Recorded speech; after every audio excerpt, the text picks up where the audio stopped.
우리는 이 정전선언 문제를 총체적으로 좀 더 크게 우리 대한민국의 안보에 득이 될까 실이 될까 이 측면에서 저는 이제 바라보아야 한다라고 이제 생각합니다.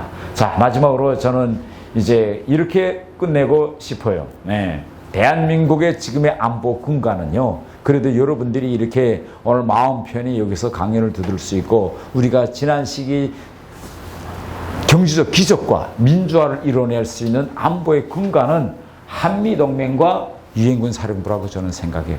이 유엔이라는 어마어마한 16개 참전국이 그나마 여기에는 없지만 형식적으로 그나마 법률적으로 DMZ들을 관리하고 있는 이 안보 구조는 저는 하면 안 된다. 저는 이렇게 이제 생각합니다.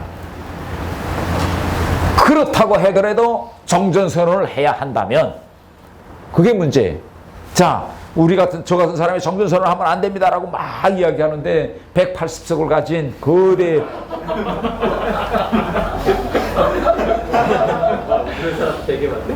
180석을 가진 거대 여당이 밀어붙이면 막을 수가 있을까요? 막을 수 있지 않나요? 왜냐면 미국이 해야 되는 거니까. 네? 미국이 해야 되는 거니까 막을 수 있지 않나요? 그렇지. 중요한 문제. 하나는 아까 미국이 주장한 것처럼 야 미국아 넌 어떤 일이 있어도 김정은이한테 핵 신고와 검증 절차를 받아내. 이거 안 하면 정전선언 절대 해주면 안 돼. 이렇게 우리가 요구할 수 있어요. 요구하는데 요새 트럼프가 너무 왔다 갔다 하기 때문에 이게 담보가 지금 안 돼요. 왜? 트럼프가 싱가포르에서 김정은한테다가 정전선언을 해주겠다고 약속했거든. 그러다 후에 물론 하노이 회담에서 말을 바꿨지만은 밑에 보좌진들이 이거 정전선언 이렇게 하면 안 됩니다. 정전선언을 해주겠으면 적어도 김정은한테서 핵 신고와 검증 받겠다는 약속 받아내야 됩니다. 이걸 조건으로 해야지 김정은이 말처럼 비핵화 문제와 정전은 전혀 별개 문제다. 정전은 정전대로 하고 핵협상은 핵협상대로 하면 핵무기 절대 못 없앱니다. 이걸 연결시켜야 됩니다. 이게 주장인데 미국이 과연 언제까지 저 같은 사람의 말을 듣을지 이건 담보할 수 없어요. 그래서 저는 여당에 이렇게 이야기해. 만약 당신네가 180석을 이용해서 정전선언 추진 결의안을 만든다면 그 결의안에 적어도 북한 헌법에서 핵보유국 명시조항을 뺀다는 걸 넣어라. 정전선언에 첫째, 북한은 핵보유국이 아니고 앞으로 핵무기를 철폐할 것임을 정전선언에서 약속한다. 약속이라도 받아. 실제 핵무기 뺏는 거는 그 다음 문제고 약속이라도 이거 받아내라. 그리고 이미 가지고 있는 핵시설과 핵무기를 신고하고 검증받겠다는 것도 약속이라. 원칙적으로 선언해라. 그래야 이걸 핵폐기 방안을 공식 전제로 하고 정전을 해야지 역으로 정전선언을 먼저 해서 북한 비핵화를 견인한다는 거는 말 앞에 마차를 가져다 놓고 말을 끌고 가겠다는 거랑 딱 같다. 이게 제 주장입니다. 이렇게 해서 제가 강연을 1시간짜리 강연을 마치고 이제부터 우리와 여러분들 사이에 자유로운 토론 시간입니다. 불 좀 켜주세요. 여러분들이 이제 우리 정전선언 문제와 관련해서 우리 사회적으로 대단히 큰 이슈고 각기한 사람들이 각기한 주장들을 하고 있습니다. 그래서 오늘 이 시간에 모든 분들이 자기 생각하는 바를 거침없이 우리가 이야기하고 토론하고 이런 기회가 되겠습니다. 안녕하십니까. 용인에서 올라온 대북 문제에 관심을 가지고 있는 중학생 소년입니다. 북한 전문가이신 태영호 의원님이 생각하시는 구체적인 우리나라가 북한을 비핵화 테이블로 이끌 수 있는 방법이 있으신가요? 그 핵폐기 문제인데 제가 판단하는 데는 김정은은 절대 핵을 폐기 안 할 겁니다. 끝까지 핵을 가지고 있을 거예요. 왜 핵을 가지고 있으냐면 시간이 흐르면 흐를수록 남과 북의 지금 격차가 더 커지고 있어요. 이 격차가 좁혀지는 게 아니라 점점 계속 격차가 커지고 있어요. 모든 경제적 격차가 군사적인 격차도. 그래서 끝까지 핵무기는 가지고 있지 않을 것이다. 그런데 북한과 지금 비핵화 협상을 해야 되잖아요. 또 북핵 폐기 협상을 해야 됩니다. 하면 이 협상에서 무엇을 중심에 넣을 것이냐, 선후차를 어떻게 가릴 것이냐, 이게 대단히 중요한 문제예요. 근데 지금 미국과 북한 사이의 핵 협상이 왜 자꾸 한 걸음 더 진전하지 못하고 자꾸 좌절되고 그 다음에 끊기고 하느냐. 이 핵 협상을 할 때 이 협상을 핵 폐기 협상으로 시작하느냐, 아니면 핵 군축 협상으로 시작하느냐, 이 문제에서 미국과 북한 사이에 아직도 합의가 이루어 앉았어요. 예. 자, 이런 겁니다. 우리가 핵무기를 가지고 있던 나라의 핵을 완전히 없애버린 경험과 교훈이 있습니다. 어떤 교훈이냐? 미국과 예를 들면 우크라이나, 미국과 벨라루시 이런 나라들 사이에 핵 협상을 했어요. 그래서 예를 들면 우크라이나 하면 우크라이나 같은 나라는 이 핵 미사일이 몇 개 있었느냐? 197개가 있었어.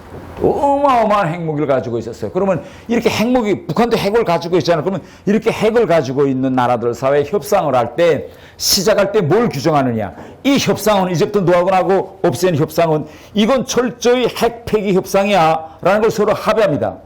이 합의한 첫 번째 공정이 뭐냐? 이게 핵 폐기 협상하는 게 본인이 핵을 가지고 있는 사람이 이걸 약속합니다. 내가 가지고 있는 모든 핵무기를 너한테다 리스트 이렇게 종장에 써서 줄 거야. 그리고 요게 사실이고 요게 내가 100개 핵무기가 있다면 1번부터 100번까지 나가는 요 모든 과정은 검증을 통해서 확인할 거야. 이게 핵을 가지고 있는 사람이 할 첫 번째 약속이에요. 그러면 핵을 폐기시켜야 할 미국의 입장으로서는 어떤 거냐? 이런 걸 약속했습니다. 그때 오케이, 내가 우선 요거 첫 번째 핵 있는 거 나한테 다 종이장에 가져오고 리스트라고 하는 핵 신고라. 두 번째, 핵무기 100개 가정을 자, 첫 번째 거 오늘 하나 없앴어. 내일 2개 없앴어. 모레 3개 없앴어. 이 가정을 다 전문가들이 들어가서 보고 검증한다. 그러면 이 보고 검증해서 맨 마지막 없어지는 날, 그러니까 100개, 99, 마지막 100개 딱 없어지는 날, 뭐 예를 들면 오후 4시 30분에 없어졌다라고 하면 미국은 자동적으로 우크라이나 정부 계좌에 돈이 약속한 돈이 철거도 하고 다 넘어가야 돼. 이 과정을 합의하는 겁니다. 둘 사이에. 그래서 결국은 우크라이나와 미국 사이에 이걸 합의해서 핵 마지막에 딱 없어지는 날 0.1초도 오기지 않고 미국은 97억 불을 우크라이나 정부 계좌로 넘겨주고 우크라이나가 가지고 있던 모든 핵무기를 몇 년 동안 없앴을까요? 그걸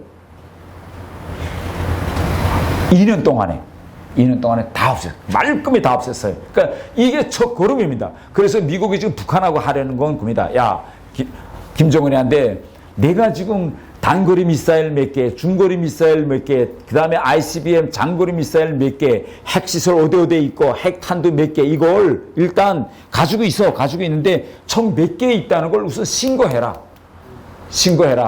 그 다음에 이거 신고하는데 기초해서 그 다음에 합의합니다. 자, 너 총 100개인데 100개 중에서 올해 2020년 12월 31일까지 단거리 몇 개, 중거리 몇 개, 요거 요만큼 없앨 거야. 그러면 거기에 대한 반대급부로서 나는 뭘 해줄 거야. 이걸 서로 로드맵을 합의해요. 그러니까 이렇게 합의하고 시작하자. 이게 미국의 생각입니다. 이걸 보고 국제적으로는 비핵화, 핵 폐기 협상이라고 합니다. 그런데 지금 북한은 뭘 반대하죠? 미국과 협상하는 데서. 제일 첫 번째 핵 리스트 안 주겠다는 게 핵 리스트를 죽어도 못 줘. 그러니까 미국이 야 이놈아 이거 핵 없애겠다는 놈에 핵무기 언제 있다는 거 이것도 내놓지도 않고 무슨 이게 핵 협상이냐. 이게 그러니까 이 문제에서 틀려요. 그 다음에 두 번째 야 이거 핵 협상하는 거 이거 검증 방법을 하자. 근데 북한은 이걸 못하네.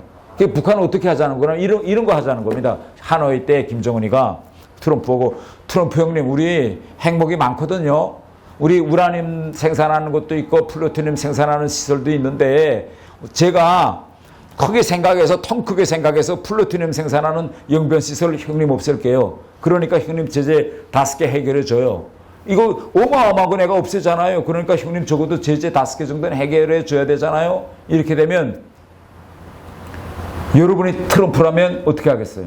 만약 이걸 들어줬다. 오케이. 영변 핵수 없애잖아. 트럼프로. 없애고 제재 5개 해결해 줘서 하면 트럼프로서는 대단히 큰 업적이 되잖아요. 근데 왜 안 할까요? 미국이 이거. 이렇게 하나씩 갈 수 있는데 이거 할 수 있는데 미국이 왜 안 할까요? 이거. 이렇게라도 많은 사람들이 야 그렇게라도 영변 핵수를 이번에 하나 통짜 없애고 제재 풀어주고 두 번째 또 통짜 없애고 또 해주고 이렇게 가면 되는데 왜 트럼프는 안 하는 거야? 나중에 쏘았다는 거 들통나면 매국노로 찍히니까. 이게 왜 그런가 하면요. 이렇게 하면 협상의 성격이 핵 폐기 협상이 아니라 핵 군축 협상이 됩니다. 이런 걸 동의하는 순간에 북한을 핵보유국으로 인정해 주는 거예요. 이해되세요? 예를 들면 미국하고 러시아하고 둘이 만나서 협상하는데 자, 둘 다 핵보유국임을 서로 인정하기 때문에 얘들은 협상을 어떻게 하는가 하면 자, 러시아가 핵탄두내가 8,700개 있어. 미국은 5,600개 있어. 그러면 야, 넌 8,700개고 난 5,600개밖에 없잖아. 그러니까 네가 나보다 한 2,000개 더 많으니까 2,000개 이거 없애. 이런 협상을 하는 게 그러면 한창 협상하고 주권이 바뀌어 오케이 내가 너보다 2,000개 더 많은데 한 1,000개만 먼저 없앨게. 이건 뭘까요? 이건 핵 군축 협상입니다. 핵무기 자체는 그대로 있어. 그러나 총 가지고 있는 것 중에서 몇 개 없애는 걸 이거는 핵 보유국들끼리 하는 거예요. 근데 우리는 지금 북한을 핵 보유국으로 인정 안 해주잖아요. 근데 북한이 여기다가 이걸 하면 뭔가 이건 핵 보유국임을 인정하고 시작하는 겁니다. 그러니까 미국은 이거 절대 받아들일 수 없는 거예요. 야, 내가 우크라이나도 뭐 우크라이나 핵무기 있었잖아 그때. 그럼 시작부터 미국은 이거 받아 안 들었기 때문에 우크라이나는 핵을 가지고 있었지만은 미국은 핵 보유국으로 인정 안 하는 거지. 그러니까 이 원칙적인 문제가 걸린 거예요 지금. 네, 안녕하세요. 저는 그 성북구에서 온 이경준이라고 합니다.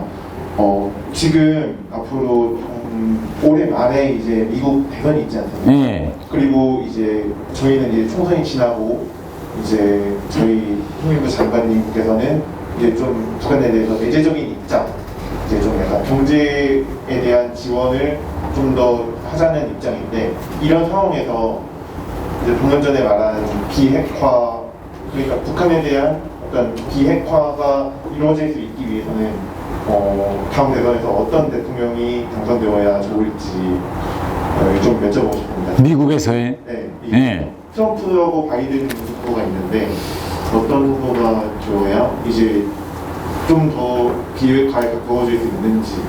저는 개인적으로는 바이든이 대통령이 돼야 되겠다. 저는 이렇게 생각합니다. 왜 그런가 하면 이거 트럼프 대통령은 지금까지 김정은과 협상을 할 때 보면 대단히 가변성이 대단히 지금 저는 큰다 이렇게 생각합니다. 확고하게 예를 들면 트럼프 대통령이 북핵 문제에서 이러한 원칙적 입장은 확고해. 이런 확신이 제가 서지않아요. 지금 북한이 최근에 이야기하는 게 뭡니까? 옥토버 서프라이즈란 말이 지금 계속 나들고 있거든요.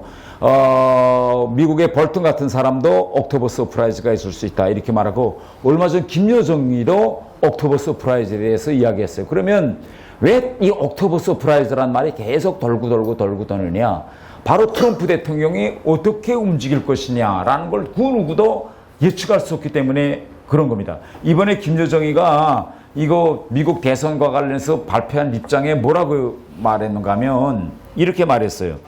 하노이에서 김정은이가 내놓았던 그런 영변 핵시설과 같은 대규모 핵시설을 영구 폐기하는 일은 없을 것이다. 이렇게 이야기했어요. 그러니까 하노이 때 김정은이가 트럼프한테 내놨던 그런 오퍼는 다시는 없다. 근데 이걸 우리가 역설적으로 들으면 어떻게 들리는가 하면 트럼프 대통령 보고 트럼프 그때 하노이 때 우리가 하자는 대로 안 한 거 트럼프 너 진짜 그건 잘못된 거야. 그때 내가 하노이 때 우리하고 딜 했어야 되는 거야. 이걸 다시 한번 알려주는 게 트럼프인데 그러면 트럼프로서는 지금 현 시점에서 어떻게 말하면 신뢰가 되냐면 그때 하노이에서 김정은이가 하자는 대로 영변 핵시설과 5개 제재 해제 바꾸는 거 이건 난 할 수 없다. 왜? 이거는 핵 군축 협상이 되기 때문에 이건 절대 못할 거야. 그러니까 내가 북핵 폐기에 진짜 진정성이 있다면 핵 신고와 검증하겠다는 거 동의해라. 이렇게 입장을 명백히 이야기해야 되는데 트럼프는 아직까지도 명백히 이야기 안 해요. 그러면 나 같은 사람은 어떤 게 불안한가 하면 10월 달까지 지금 선거 가는데 계속 바이든과의 격차가 계속 지금 가고 있어요. 가고 있으면 이거 어떻게 하면 이 격차를 줄여볼까? 그러면 트럼프 대통령은 또 쇼 잘하잖아. 서프라이즈, 쇼. 이걸 결심하고 김정은 한번 만나자. 만나가지고 하노이 때 아닌 걸 할 수 있는 가능성이 있어.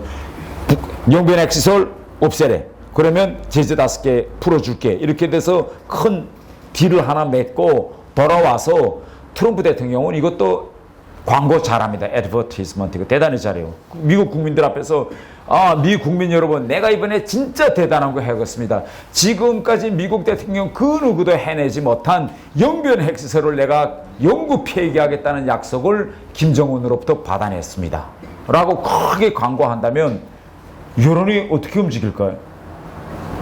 미국 대다수 국민들은 야, 핵 비핵화 협상과 핵 군축 협상의 차이점은 뭐고 무엇이 선체적 공정이고 이런 건 잘 몰라. 이건 누가 목som 큰 놈이 크게 소리치면서 진짜 다 폐기된 중고차 가지고 중고차를 새 차값 지불하고 와서 이번에 내가 진짜 이거 좋은 차 이거 내가 진짜 싸게 샀다. 큰 소리 치면 큰 소리 치는 대로 못 끌 수 있는 가능성도 대단히 많다. 저는 이제 그렇게 생각하기 때문에 가장 중요한 건 미국 대통령이다, 트럼프 대통령이다라면 북핵 원칙 명백히 밝히는 게 이거 첫 시작부터 첫 단추 잘 끼워야 한다. 첫 단추 잘 끼우는 데서 핵심은 뭐냐? 바로 신고와 검증이다. 이 신고와 검증이라는 이 원칙적인 문제에 김정은이가 동의 안 한다면 나는 김정은이가 그 어떤 오퍼를 가지고 와도 나는 안 할 거야. 이렇게 명백한 입장을 보여야 되는데 아직까지도 나는 트럼프 대통령에서 그런 명백한 입장을 한 번도 못 봤어.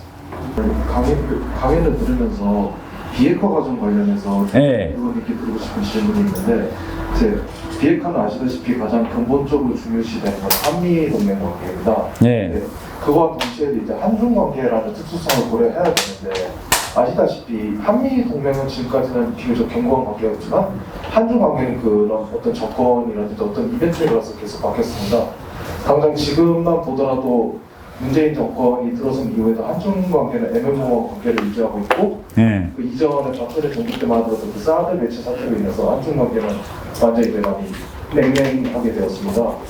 결국 이제 비핵화를 하기 위해서는 중국의 협조 또한 필요한데 직접 이제 학창 생활 당시에도 중국에서 수학을 하셨고 그거와 관련해서 이제 중국의 그런 체제에 대해서 어느 정도 공부를 하실 태 의원님께서 생각하시기에는 한중 관계를 이제 북한을 압박할 수 있는 그런 위치가 되기 위해서는 어떻게 해야 된다고 생각하시는지에 대해서 궁금합니다. 예, 저는 두 가지를 해야 된다고 생각해요. 두 가지는 뭔가면 하나는 우리 한국이 해야 할 일과 다른 하나는 미국이 해야 할 일을 갈라서 이 문제는 돼야 된다 이렇게 생각합니다. 그러면 미국은 어떤 일을 해야 되느냐? 미국과 중국 사이에 한반도를 놓고 큰 전략적 타협을 이뤄야 된다. 저는 이렇게 생각합니다. 중국이 제일 지금 걱정하는 건 뭔가면 한반도가 앞으로 자유민주주의 체제로 통일되면 주한미군이 어떻게 움직일 거냐. 이게 그래서 주한미군이 만일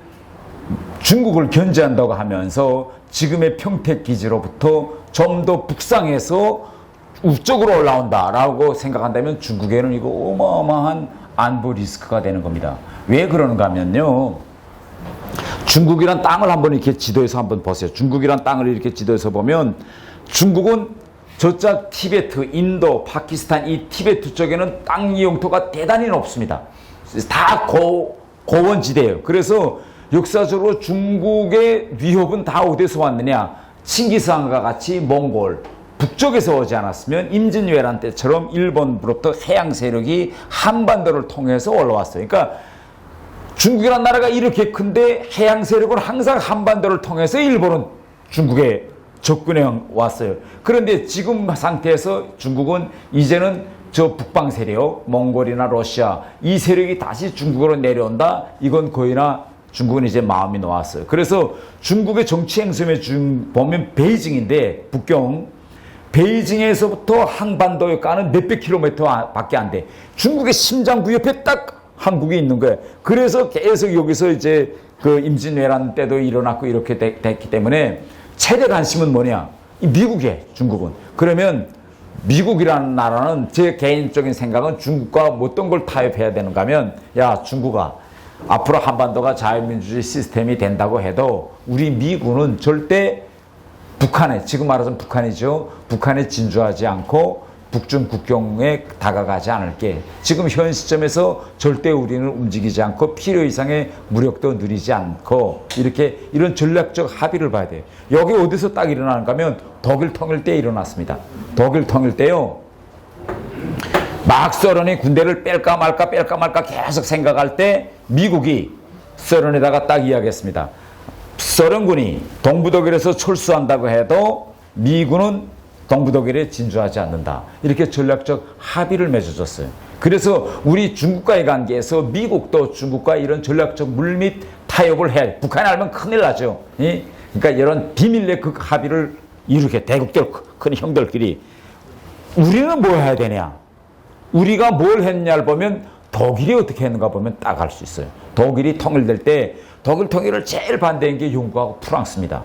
영국하고 프랑스가 왜 반대했는가 하면 독일이 통일돼서 유럽의 중심 국가가 돼서 힘이 엄청 커지면 유럽에서 영국과 프랑스의 지위는 대단히 약화될 것이다. 다시 독일이 히틀러와 같은 그런 큰 대독일로 발전하면 어떻게 할까? 이 점이 제일 불안했어요. 그래서 그때 당시 독일은 이 나라들과 어떻게 사업했는가 하면 앞으로 우리가 독일이 통일된다고 해도 절대 우리 독일은 유럽의 위험한 국가로 되지 않는다. 어떻게 증명하느냐? 유럽연합, EU, 유로피언 유니언, 이 유럽연합이라는 다국적 다무적 기구에 적극적으로 참가해서 이것을 정치, 경제, 군사동맹으로 다 같이 발전시키고 우리 그렇게 할게. 이걸 끊임없이 해서 결국은 영국과 프랑스 동의를 받아냈어요. 그러면 우리 같은 나라는 지금 중국한테 가서 계속 어떤 사업을 해야 되는가 하면 중국 형님들 이거 앞으로 우리 자유민주주의 질서에서 통일이 되면 중국에 대단히 큰 이득이 있습니다. 어떤 이득이 있느냐? 이거 북한을 통해서 한반도에 이제 정단 고속철도, 고속도로 이게 연결돼서 이것이 중국 동북지방으로 드러나가면 전 세계의 그 큰 한국이 허브니까 금융과 전 세계 물동량의 허브가 되기 때문에 전 세계의 투자와 이걸 받아서 우리 중국 동북지방을 우리가 건설해 주겠습니다. 우리가 한국 기업가 이게 들어가서 이걸 숫자로 계속 알려주는 거야. 그러면 지금 중국의 제일 단점은 뭐냐? 중국이 지금 시진핑이가 경제 발전하고 가면서 전국적으로 균형적인 발전을 이루지 못해서 시진핑이 제일 걱정해. 중국은 지금 보면 해연, 바다 연안지대는 엄청 발전하고 내륙지대는 대단히 발전이 또 중국에서 지금 동북지방은 중국의 중공업의 제조업이 있는 게 동북지방입니다. 이걸 발전시키지 못해서 지금 시진핑이가 엄청 꼴머리를 앓거든. 이런 걸 우리가 살살 긁어주면서 만약 이거 한다면 우리가 너네한테 이러이러한 경제적 혜택이 있다고 계속 귀에다 이어져서 중국이 적어도 긴가민가하게 만들어야 돼. 자, 그러면 김정은이하고 계속 내가 손잡고 김정은이를 완충지대로 열 거냐? 아니면 미국도 와서 미군 주둔 안 시킨다고 하지. 또 한국도 계속 찾아와서 도로도 깔고 고속철도 깔고 엄청난 투자해서 동북 지방의 경제 수준을 한국처럼 이렇게 해주겠다. 이러면 중국 사람들이 긴가민가 흔들어야지 계속. 그래서 북한에 대한 지지를 약화줄 수 있다. 이렇게 생각. 자, 반갑습니다. 오늘 이것 마치겠습니다.